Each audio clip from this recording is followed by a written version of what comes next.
بڑا ٹیڑھا سوال ہے. جو چیز حلال ہوگی وہ ناپاک بھی ہو سکتی ہے. اصل چیز یہ ہے کہ ہر حلال چیز ہے نا آپ کے لیے موضوع ہے یا نہیں, آپ اس کو ہضم کر سکتے ہیں یا نہیں, آپ کو اس کا فائدہ ملے گا یا نہیں, یہ اصل سوال ہے. تو آپ کھائیں وہی چیز جو آپ ہضم کر سکتے ہیں, جس کا آپ کو فائدہ مل سکتا ہے. فار ایگزامپل مٹی حلال ہے, اس سے تو ہم لوگ پاکی حاصل کرتے ہیں, لیکن کھائیے ذرا چونا تھوڑا سا تو پان میں لگا کے کھاتے ہیں, زیادہ کھا کے دیکھیے حلال ہے یا حرام. پان تو ٹھیک ہے, حلال کہتے ہیں حرام کہتے ہیں وہ ایک بحث الگ ہے نا. میں نے اسی لیے پان کی مثال نہیں دی ہے, میں نے چونا کی مثال دی ہے جس کو ہر آدمی پاک کہتا ہے, حلال کہتا ہے. لیکن کھائیے ذرا نا, آپ کو سوٹ کرے گی, آپ کو ہضم ہوگا, آپ کو اچھا لگے گا. تو ایسے ہی اس کائنات کے اندر بہت ساری چیزیں ہیں جو اپنی جگہ حلال ہیں, درست ہیں, ہے نا, لیکن یہ ضروری نہیں ہے کہ وہ آپ کو اچھی بھی لگے, آپ کو سوٹ بھی کرے, ہے نا, آپ کو اس سے فائدہ بھی پہنچے, یہ ضروری نہیں. تو آپ کھائیے وہ چیز حلال چیزوں میں سے جو آپ کو سوٹ کرے, جو آپ کو ہضم ہو, جس سے آپ کو فائدہ پہنچے, ہے نا.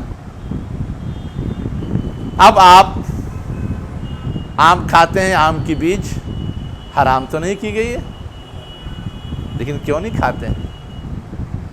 جامن کھاتے ہیں, جامن کی بیج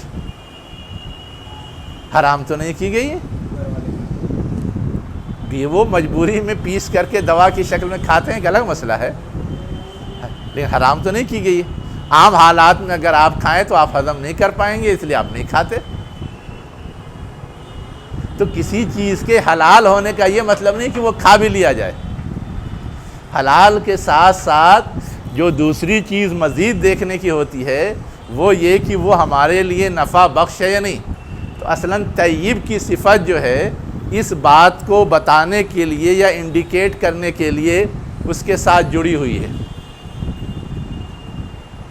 ورنہ حلال کہا کافی تھا. حلال ہے, ہم کھا سکتے ہیں, مجبوری ہو جاتی تو ہم کھاتے ہی ہیں. اب مجبوری ہے تو جامن کی بیج پیس کر کے کھاتے ہیں.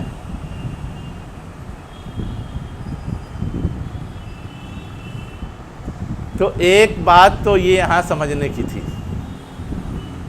ہے نا. دوسری چیز جو سمجھ میں آتی ہے, بہت ہی باریک بات, اللہ تعالیٰ نے مجمل بات کہہ دی, جو کچھ زمین میں ہے وہ سب حلال.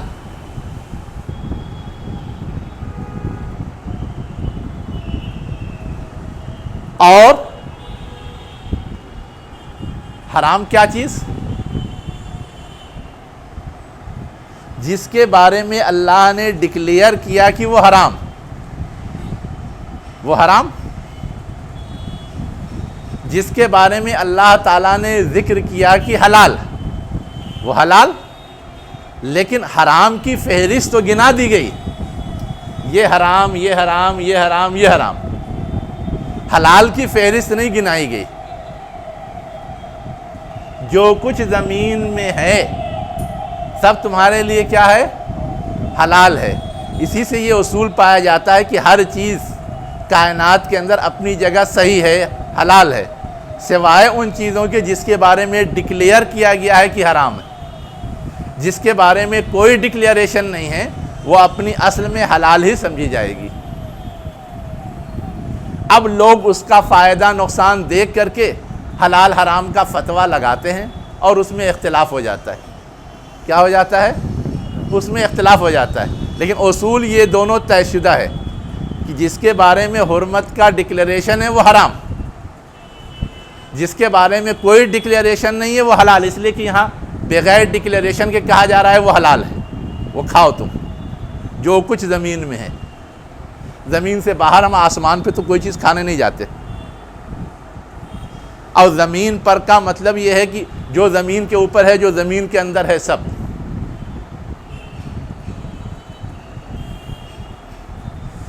تو دوسری بات جو یہاں سمجھنے کی تھی وہ یہ تھی کیا کہ اپنی اصل میں اس زمین پر پائی جانے والی ہر چیز حلال ہے سوائے ان چیزوں کے جو حرام کر دی گئی۔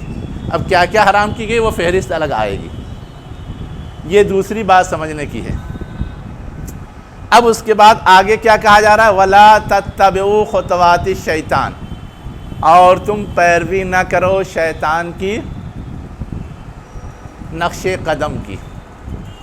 خطوہ کہتے ہیں ہم نے یہ پیر جو اٹھایا نا، ایک قدم، دو قدم، اب یہ دونوں کے بیچ کی جو جگہ ہے اس کو خطوہ کہتے ہیں۔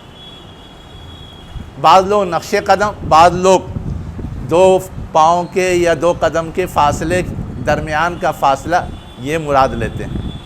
یہاں پر اصلاً جو چیز کہنی ہے وہ یہ ہے کہ اللہ نے تو ہر چیز کو حلال رکھا ہے، لیکن دنیا میں بہت سارے بدماش ایسے ہیں جو اپنے من سے ہر چیز کو حلال حرام قرار دینے لگتے ہیں، ہر مذہب میں۔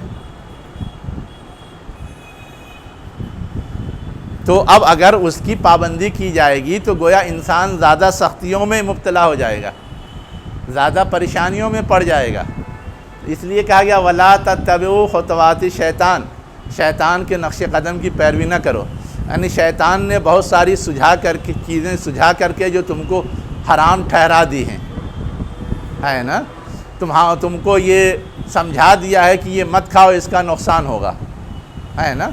تو صرف یہ سوچ کر کے، اس وہم میں مبتلا ہو کر کے، یا اللہ کے علاوہ کسی اور کے بتانے کی وجہ سے کوئی چیز نہ کھائی جائے، یہ درست نہیں ہے۔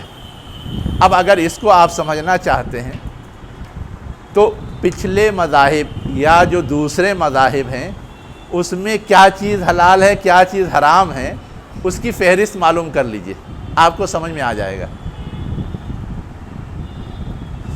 اللہ نے تو کہہ دیا جو زمین میں ہے سب حلال، لیکن دوسرے لوگ اپنی طرف سے کہتے ہیں یہ حرام، یہ حرام، یہ حرام، یہ حرام، یہ حرام، یہ حرام، ہے نا، یا یہ حلال، یہ حلال، یہ حلال، یہ حلال، یہ حلال۔ فار ایگزامپل سور، اللہ نے کہا آگے آیا ہے حرام، خود توریت کے اندر بھی لکھا ہوا ہے حرام ہے،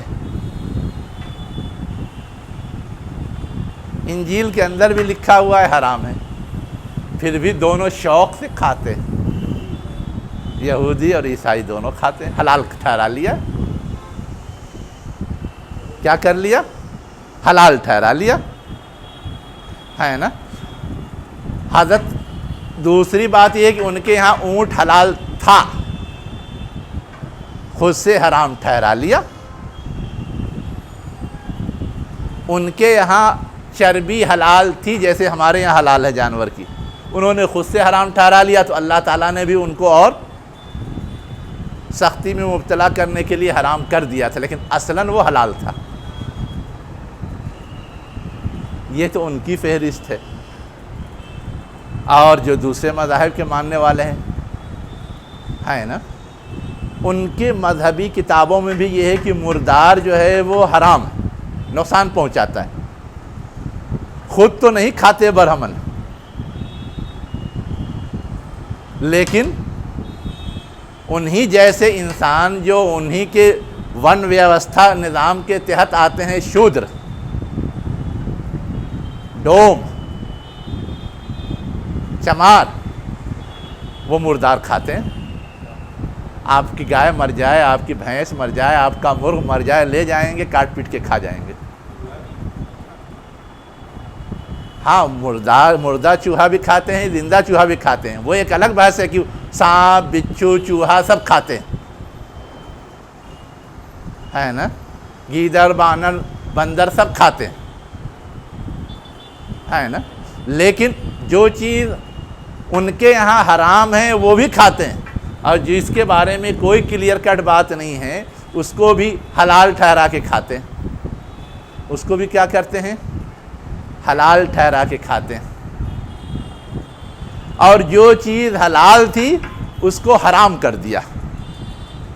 ان کی مذہبی کتاب میں ہے کہ گائے حلال ہے، ان کے دیوتا کھاتے رہے ہیں، برہمن کھاتے رہے ہیں، شادیوں میں پکتا رہا ہے۔ اور کیا کیا انہوں نے؟ آج ایسی شکل بنا دی ہے کہ گویا وہ حلال نہیں ہے۔ جو کھاتے ہیں وہی بدماش ہیں، وہی مجرم ہیں، وہی ظالم ہیں، ان سے بدلہ لینا چاہیے۔ یہ ہے خطوات الشیطان۔ اس تناظر میں کہا گیا وَلَا تَتَّبِعُوا خُطُوَاتِ الشَّیطَانِ إِنَّهُ لَكُمْ عَدُوٌّ مُبِینٌ، وہ تمہارا کھلا دشمن ہے، ایسے ہی جال میں پھنسا کے تم کو پریشانی میں ڈالتا ہے۔ اس کے بعد کیا کہا جا رہا ہے؟ اسی شیطان کے حوالے سے کہا جا رہا ہے اِنَّمَا يَأْمُرُكُمْ، وہی شیطان کیا کرتا ہے؟ تم کو حکم دیتا ہے بالسوء، برائی کا، والفحشاء، فحش کا، برائی کا یا فحش کا۔ تو شیطان ہم کو کھڑا ہو کے کہتا چل یہ کر، چل یہ کر، کہتا ہے، پھر کیسے کہا جا رہا ہے؟ حکم دیتا ہے۔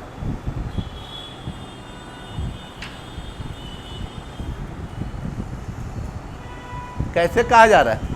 شیطان کو نہ ہم دیکھ پاتے ہیں، نہ وہ کھڑا ہو کر کے کسی آواز میں آرڈیننس جاری کرتا ہے، نہ اس کا کوئی نمائندہ ہے جو کہے کہ ہاں شیطان نے مجھے بھیجا ہے آپ کو یہ حکم دینے کے لیے یا یہ ہدایت دینے کے لیے، آپ ایسا کیجئے، آپ ایسا کیجئے، آپ ایسا کیجئے۔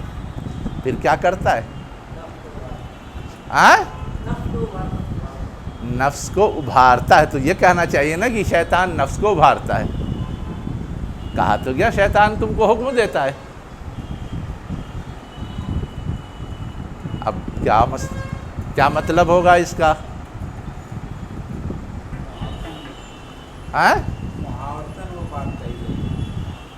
محاورتاً وہ بات کہی گئی ہے۔ کیسے سمجھائیں گے کہ محاورتاً کہی گئی ہے؟ اصل میں ہے یہ کہ حکم یا آرڈر کہتے کس کو ہیں؟ جس کو کوئی فالو کرے۔ جس کو کوئی فالو نہ کرے وہ حکم نہیں کہلاتا، آرڈر نہیں کہلاتا۔ یا آپ اس کو مشورہ کہہ لیجئے، چاہے نصیحت کہہ لیجئے، چاہے وصیت کہہ لیجئے، جو چاہیے کہہ لیجئے، لیکن اس کو حکم اور آرڈر نہیں کہہ سکتے۔ ہم کسی کا مشورہ نہ مانیں کوئی فرق نہیں پڑتا، ہم کسی کی نصیحت نہ مانیں کوئی فرق نہیں پڑتا، لیکن اگر آرڈر نہ مانیں تو فرق پڑ جاتا ہے۔ تو اگر ہم شیطان نے کوئی چیز سجھا دی، کوئی چیز بتا دی، اور اس کو ہم فالو کر رہے ہیں اسی طرح جیسے کسی کا آرڈر فالو کیا جاتا ہے، اس کو کسی قیمت پہ نیگلیکٹ نہیں کرتے، اس کو کسی قیمت پہ نظر انداز نہیں کرتے، اس کو کسی طرح چھوڑتے نہیں ہیں یا جھٹکتے نہیں ہیں، اس کا مطلب یہ ہے کہ ہم اس کو آرڈر کی حیثیت میں لے رہے ہیں۔ اس کا مطلب یہ ہے کہ ہم اس کو حکم کی حیثیت میں لے رہے ہیں، اور جیسے کسی کا حکم ہم فالو کرتے ہیں ویسے ہی اس کی وہ بات ہم فالو کر رہے ہیں۔ اس لیے کہا گیا وہ تم کو حکم دیتا ہے، یعنی تم اس کی اس بات کو حکم کی شکل میں اخذ کرتے ہو، لیتے ہو، اپناتے ہو، اور اس کا حکم ہوتا کیسا ہے؟ غلط۔ اب اس غلطی کو دو لفظ سے واضح کیا گیا ہے، سو، فحشا۔ سو مانے بھی برائی، فحشا مانے بھی برائی۔ فرق کیا ہے؟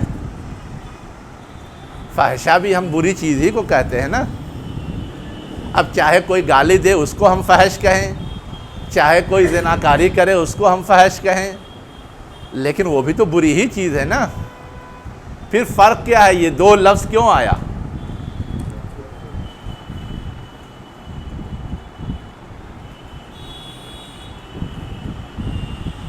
وہ تمہیں حکم دیتا ہے برائی کا اور فحشہ کا. یہ دو لفظ کیوں آیا؟ کیا فرق ہے دونوں میں؟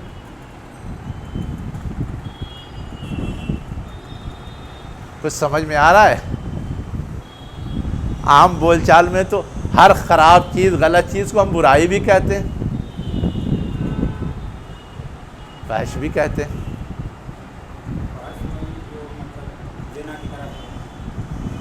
فحش کا مطلب جو اوپن ہو، کھلا ہوا.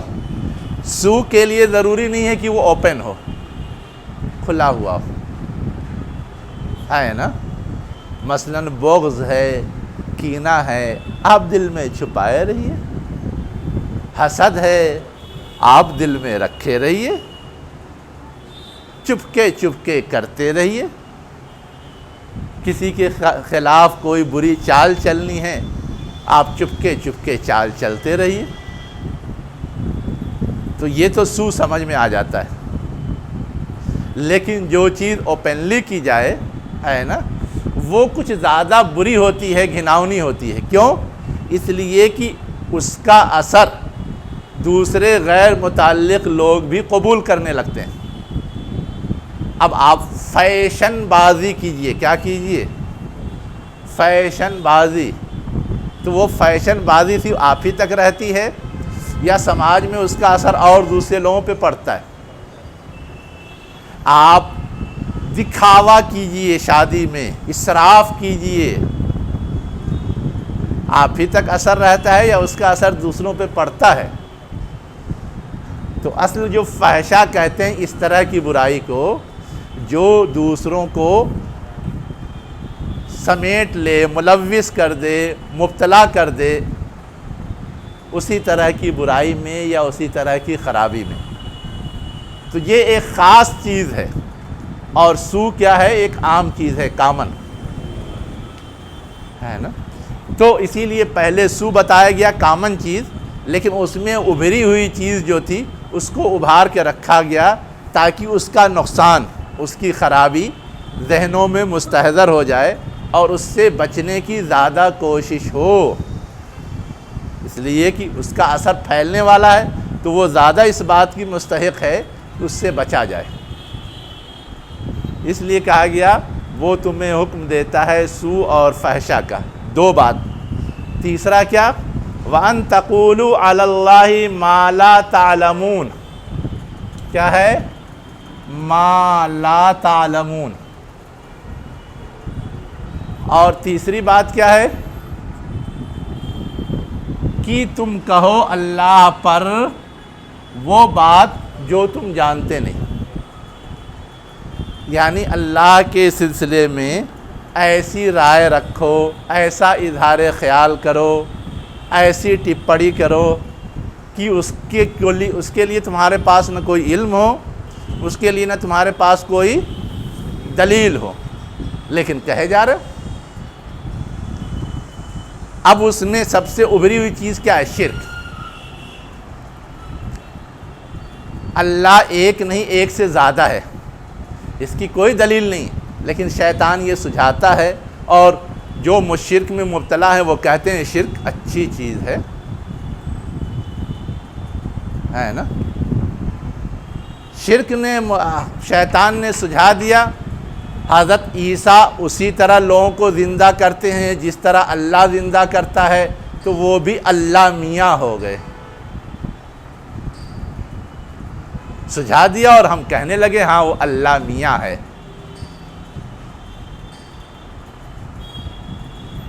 تو یہ جو باتیں ہیں یہ اصلاً شیطان سجھاتا ہے اور اس کو ہم صحیح مان کر کے دہراتے ہیں، اپناتے ہیں، اس کا اظہار کرتے ہیں. تو اسی کو کہا گیا وَأَن تَقُولُوا کہ تم کہو وہ چیز اللہ کے خلاف جو تم نہیں جانتے، جس کی کوئی دلیل نہیں، جس کی کوئی دلیل نہیں ہے لیکن پھر بھی تم کہتے ہو. تو شیطان کھلا دشمن ہے. دشمنی کیسے نکالتا ہے؟ برائی میں مبتلا کر کے، فحشاء میں مبتلا کر کے، شرک میں مبتلا کر کے، 3 راستے ہیں اس کے۔ تو یہ تینوں باتیں اصلاً اس کے دشمن ہونے کی دلیل کے طور پہ بیان کر دی گئی، اس کے دشمن ہونے کی دلیل کے طور پہ بیان کر دی گئی۔ اس کے بعد کیا کہا جا رہا ہے؟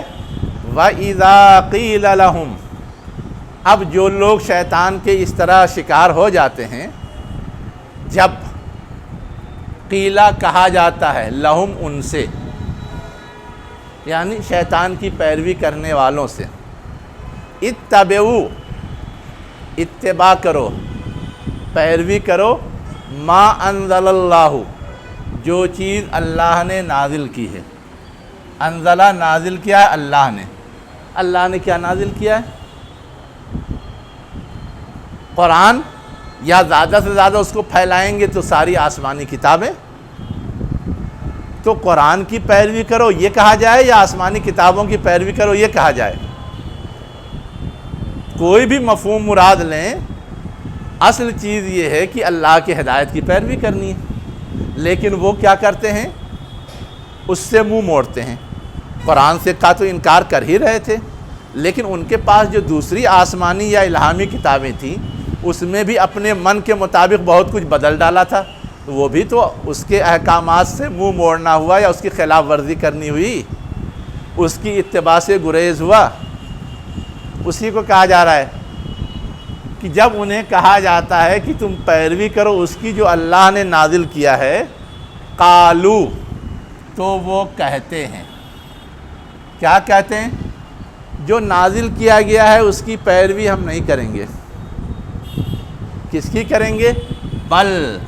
بلکہ نتبعو، ہم پیروی کریں گے، نتبعو، ہم پیروی کریں گے، ما الفینا علیہ آباءنا، اس کی جس پر ہم نے پایا اپنے باپ دادا کو، یعنی باپ دادا کا جو طریقہ رہا ہے، باپ دادا کی جو رسم رہی ہے، باپ دادا کا جو کیا کہ آداب رہے ہیں، رواج رہے ہیں، اس کو ہم فالو کریں گے۔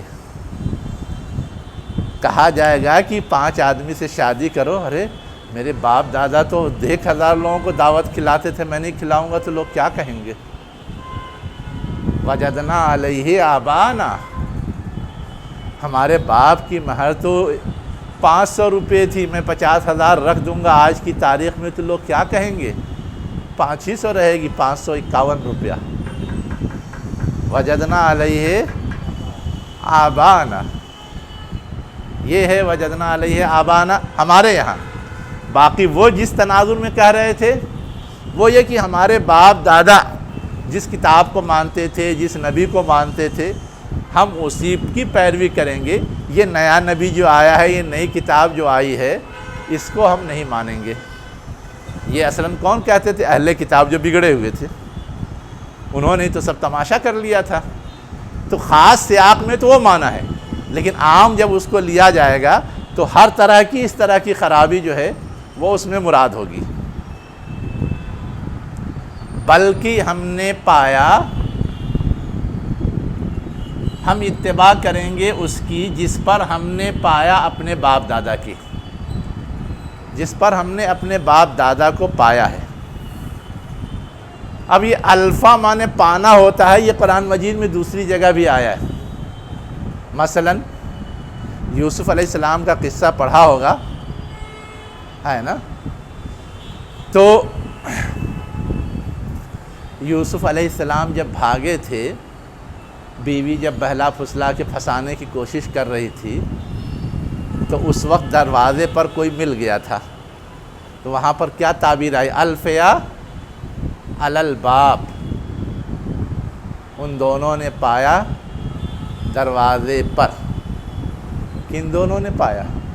میاں بیوی نے پایا یوسف علیہ السلام کو دروازے پہ، اس لیے کہ دروازہ تو بند کر دیا گیا تھا، ان کو معلوم نہیں تھا کیسے کھولیں، تالا چابی لگا ہے تو۔ وہاں پر بھی تعبیر یہی آئی ہے الفیا، یہاں جمع کی تعبیر ہے الفینا، وہاں پہ مثنیٰ کی تعبیر ہے میاں بیوی کے لحاظ سے، تو معنی اس کا پانا ہوتا ہے، اس کی نظیر قرآن میں دوسری جگہ موجود ہے۔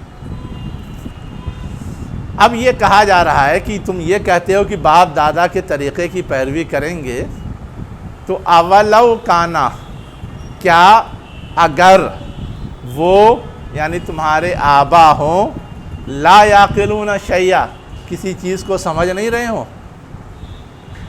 ولا یہتدون، اور نہ وہ ہدایت یاب ہوں، تب بھی باپ دادا کی پیروی کریں گے؟ آج کیوں نہیں کر لیتے؟ باپ دادا کو موبائل چلانا نہیں آتا، باپ دادا کو موبائل چلانا نہیں آتا، تو کہنا چاہیے نا کہ میرے باپ دادا کو نہیں آیا تو میں بھی نہیں چلاؤں گا، لیکن باپ دادا کو بیٹھ کے سکھانے لگتے ہیں۔ باپ دادا کو کیا کرتے ہیں؟ بیٹھ کے سکھانے لگتے ہیں۔ تو یہاں پر تو بھول جاتے ہیں کہ باپ دادا کا طریقہ مجھے فالو کرنا ہے، اور یہاں پر دعویٰ کرتے ہیں کہ میرے باپ دادا کا جو طریقہ تھا